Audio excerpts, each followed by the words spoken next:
permitam falar sentado, porque será mais prático devido a uma consulta que eu tenho de fazer do texto. Inicialmente, eu quero dizer da minha alegria profunda de estar aqui com vocês no Guedes Alcoforado. Eu digo por quê. Eu sou fruto da escola pública, do primário, do ginásio, do científico e da Faculdade de Direito do Recife. Todas foram escolas públicas e foi lá que eu fiz minha base e fiz meu aprendizado. Uma coisa eu digo a vocês: tudo está nos livros, tudo está nos livros. Qualquer concurso que você queira fazer amanhã, você policial, você advogado, você médico, você um técnico em informática, vou trabalhar com motores, o que você escolher na vida. Você não é obrigado a ser um doutor, apenas tudo está nos livros. Eu sei que todos vocês aqui estão com celular. Se eu pedir, por exemplo, um livro que esteja lendo, talvez seja mais difícil, mas o livro é silencioso e esse celular é barulhento na hora indevida. Portanto, quem puder desligá-lo seria uma boa, porque eu tenho bons recados para vocês, porque são recados sobre vivências que eu tive.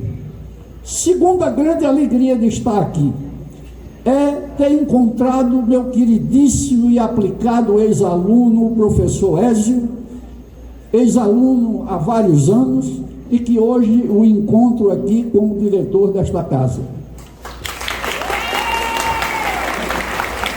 Terceira alegria, estar cercado dos meus colegas escritores que vieram prestigiar esta escola que tem, não é, tanta referência em Pernambuco. E eu vou conversar com vocês sobre um assunto que diz respeito a vocês. Tá certo, vamos falar um pouco de leitura, porque, como eu disse, tudo está nos livros. Hoje a gente vive num mundo extremamente moderno, não é? Esse século XXI, as tecnologias estão muito avançadas, não é? E não é só aqui, é em todo o mundo. E ainda tem pessoas, mesmo com a tecnologia, que ainda se dedicam às letras, se dedicam aos livros. Ora, ler e escrever são, sem dúvida, as verdadeiras tecnologias humanas. Quando você lê, cria conhecimento e pode se expressar. Então, esta é a verdadeira tecnologia que pertence ao ser humano. É verdade que escrever é um ato solitário, exige muito esforço, muita dedicação de quem pratica essa arte maior de ler e também de escrever. Agora, nada mais angustiante do que uma pessoa chegar diante de uma folha em branco e não ter o que fazer, não é? Nada mais angustiante do que isso. Às vezes, por mais tentativa e esforço do escritor, as ideias não combinam. Então, o que foi que aconteceu? Houve inspiração quando ele escreve? Pode ser, mas o resultado não existiria sem muito trabalho, sem muita leitura,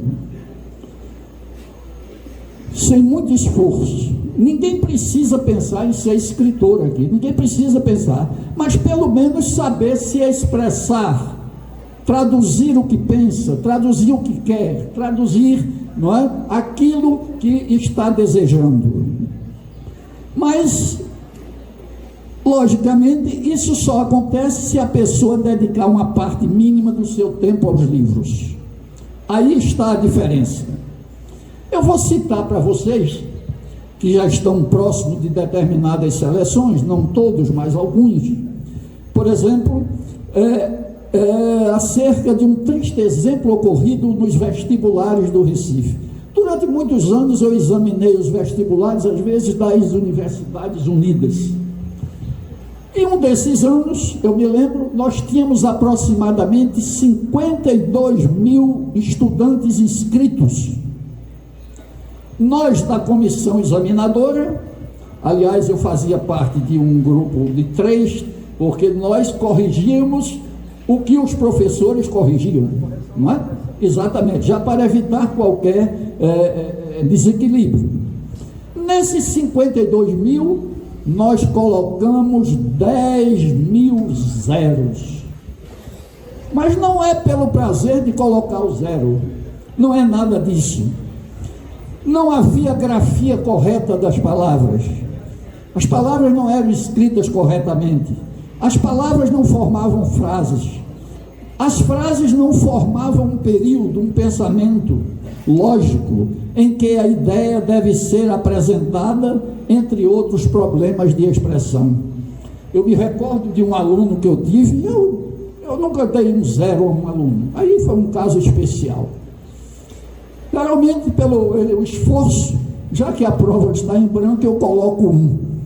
Mas aconteceu dele tirar um 0.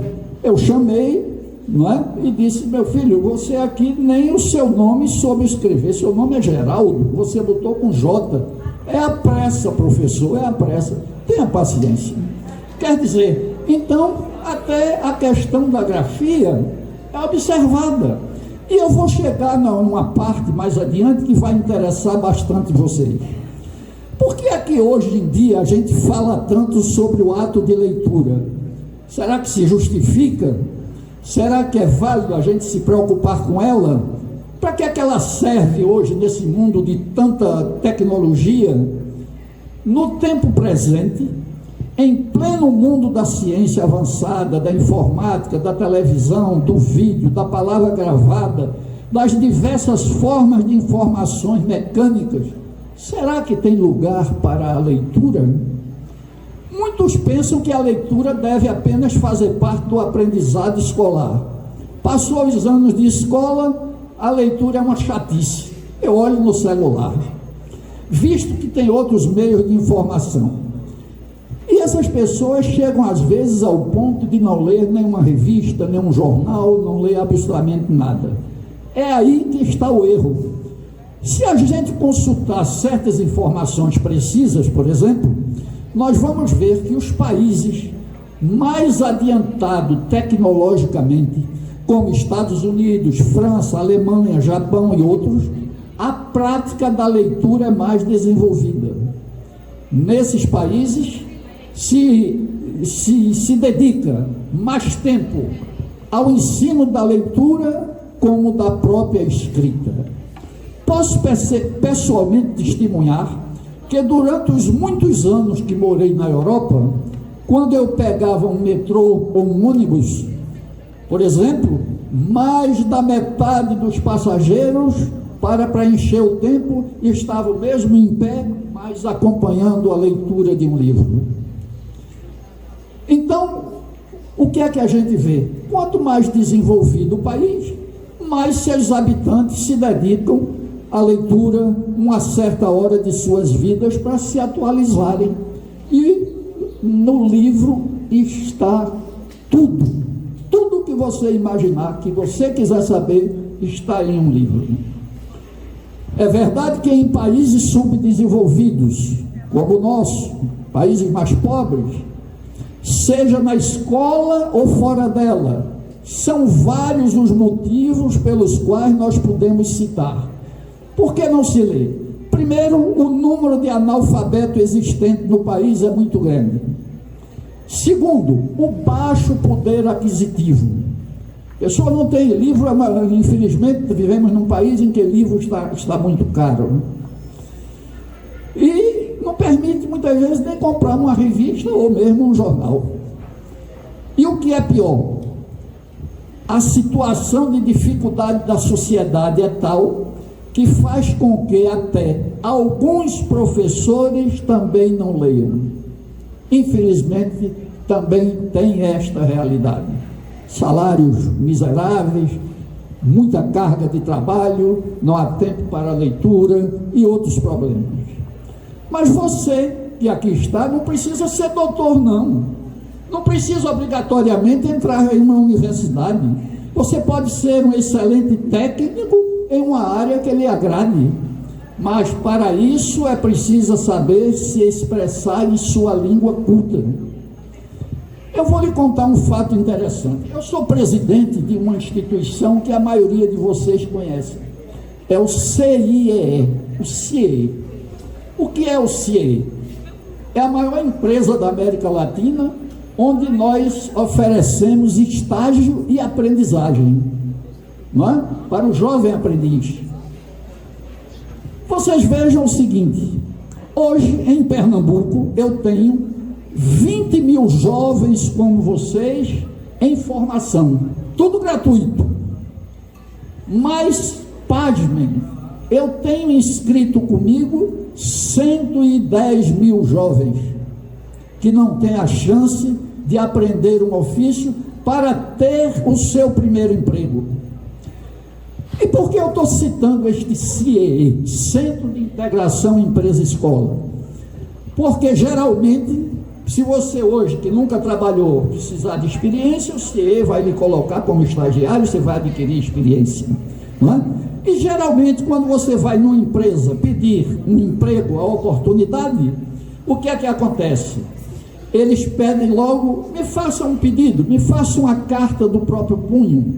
Olha aí, quer dizer, você na prática precisa saber redigir, ter vocabulário, ter a grafia, ter a correção gramatical. E isso só se aprende nos livros, só se aprende lendo. Quanto mais se lê, mais o texto que você vai fazer será correto. Logicamente, se eu lá na nossa empresa seleciono um funcionário e há várias cartas, eu vou selecionar aquele que tem maior perfeição. Por exemplo, eu tive um caso interessante. Houve uma empresa que me pediu um estagiário que falasse holandês, apesar da crítica do nosso colega, não é? Aliás, eu sou um colega mais velho, apenas isso. Mas, você veja, e eu olhei, eu só tinha uma pessoa que falava holandês, porque essa jovem foi estudar na Holanda, aprendeu o holandês, passou 2 anos, veio falando. Aqui a empresa aproveitou, levou-a como estagiária. Com 2 anos, antes de terminar o curso, ela foi efetivada no cargo e hoje está lá com um bom salário. Por quê? Qualquer coisa que você adicionar ao seu currículo abre as portas para que você possa ter o seu primeiro emprego, para que você possa ser efetivado na empresa e para que você possa então amanhã ter o seu carro, você comprar uma casa. Quer dizer, mas você só fará isso se tiver o emprego, e só terá o emprego se souber se expressar, e só sabe se expressar se tiver leituras acumuladas. Mas voltando à questão da leitura, quais as suas vantagens diante de tanto avanço tecnológico, dessas parafernália toda, não é? de celulares e tablets e coisas? A primeira e principal de todas é a liberdade que o leitor tem. Ele pode escolher o tema, o autor, o assunto, o título, o tipo de leitura que lhe agrade e que lhe é conveniente. Você está lendo uma coisa, não gosta, bota para lá, pega aí o fulano, se eu gostei muito de tal livro, você pegou, que delícia, você vai embora. O leitor, ele tem a liberdade de visitar o passado, viver o presente, visitar o futuro, não é? O leitor tem liberdade de controlar seu próprio ritmo de leitura, de voltar atrás, de pensar com calma. Aí você diz: mas eu gosto muito de rádio, de televisão, de vídeo. Essa escolha é relativa, porque se você pega, por exemplo, um programa de rádio, de televisão, você não tem liberdade total para voltar. Você não pode dizer: olha aí, pare a história que eu perdi aqui, o capítulo anterior. No livro você volta e você continua, não é? Depois tem uma coisa: os programas de televisão, eles são impostos, não é você que escolhe. Quem quiser, escolhe o que quer e empurra de goela dentro programas terríveis como tem a nossa televisão, não é? Eles são impostos de acordo com o tempo eletrônico comercial. É o sujeito que está pagando e diz: eu quero, e acabou. programa de baixo nível que termina por dirigir os hábitos e costumes dos clientes. Nós nos tornamos clientes da televisão. Quer dizer, deixamos de ter a nossa autonomia, de escolher o que a gente quer, de decidir, para estar subjugado a isso. Por outro lado, a leitura é uma necessidade para a formação da inteligência. Ela exercita, antes de tudo, a imaginação. A leitura não é um ato passivo, você lê e ela entra em você. Não, o leitor não recebe um livro, por exemplo, um romance, totalmente pronto. Por quê? Durante a leitura, o leitor, ele agita o sonho, o pensamento, sua criatividade, ele começa a imaginar onde aquilo se passa, como é que foi, etc. e tal. Durante a leitura de um texto, o leitor reconstitui a obra criando suas próprias imagens. Se opuser a leitura de um texto a um programa de televisão, veremos que na televisão as imagens são impostas, bloqueia o sonho, a criatividade. Há um detalhe que vocês não sabem. Um leitor de um livro, ele absorve 300 palavras por minuto. Quando você vê um programa de televisão, você somente capta 60 palavras por minuto. O que é que a gente conclui? Que com a leitura a gente obtém um maior número de informação. Quer dizer, vejam a diferença. Com a leitura de um texto, a gente pode penetrar em uma grande riqueza de detalhes, coisa que se torna impossível, por exemplo, com a televisão. Como prova disso, estão aí as obras que foram adaptadas para a televisão e as respectivas adaptações, não é?